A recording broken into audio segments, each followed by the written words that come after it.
Ada seorang pria tua yang bekerja sebagai sukarelawan di badan amal. Matanya minus, jadi ia harus memakai kacamata ketika membaca. Namun ketika melakukan pekerjaan lain, ia akan menyimpannya di saku. Ia selalu menjaga kacamatanya dengan baik, karena ia hanya memiliki satu. Suatu hari ia diberi tugas untuk mengepak belasan paket bantuan untuk dikirimkan ke sebuah negara miskin.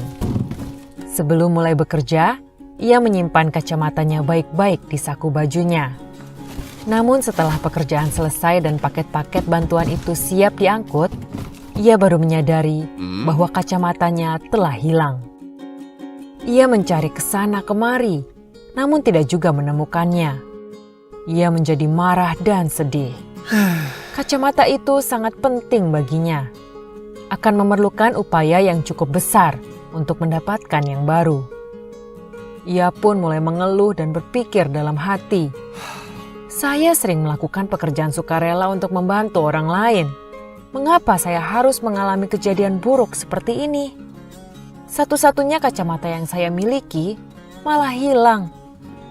Untuk membeli kacamata baru, dia harus pergi ke kota. Jadi, ia pun menunggu hingga akhir bulan untuk pergi membeli kacamata baru. Beberapa hari berlalu. Suatu malam, ia menonton televisi, di mana saat itu disiarkan pidato ucapan terima kasih dari kepala desa di suatu negara miskin yang menerima bantuan. Dalam siaran tersebut, kepala desa berkata, kami sangat bersyukur menerima bantuan dari orang-orang baik hati yang dermawan. Namun saya secara pribadi ingin mengucapkan terima kasih dengan khusus pada orang baik yang telah menyumbangkan satu kacamata. Mata saya mengalami masalah dan harus memakai kacamata. Selama ini saya sangat kesulitan beraktivitas dan sering merasa pusing karena masalah mata yang saya alami. Namun kondisi keuangan saya sangat buruk dan tidak mampu membeli kacamata. Namun saat saya membuka salah satu paket bantuan, saya menemukan sebuah kacamata. Dan ketika saya pakai, kacamata itu rasanya pas sekali. Sejak saat itu saya bisa menjalani aktivitas dengan baik dan tidak lagi mengalami pusing. Saya benar-benar terbantu dengan kacamata tersebut. Sekali lagi, secara khusus saya ingin berterima kasih kepada orang baik yang telah mendonasikan kacamatanya kepada kami. Setelah menyaksikan siaran TV tersebut, si pria tua merasa senang sekaligus malu karena telah mengeluh pada Tuhan atas kacamatanya yang hilang.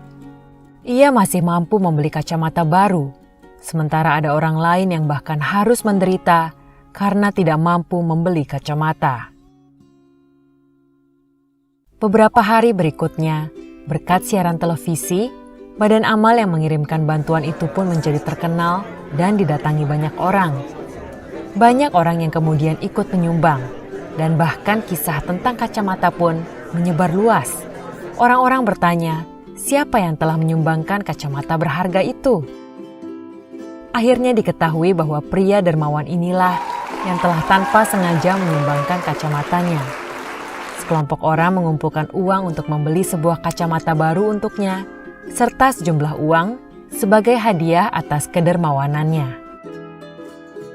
Tuhan menginginkan kita untuk menjadi berkat bagi orang lain.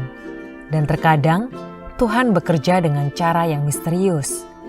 Kita tidak pernah tahu makna di balik suatu kejadian sampai nanti ketika hal yang sesungguhnya terungkap. Tetaplah berbuat baik dan bersabar ketika mengalami kejadian baik ataupun buruk. Karena di dalam pengaturannya, baik atau buruk tetap adalah baik.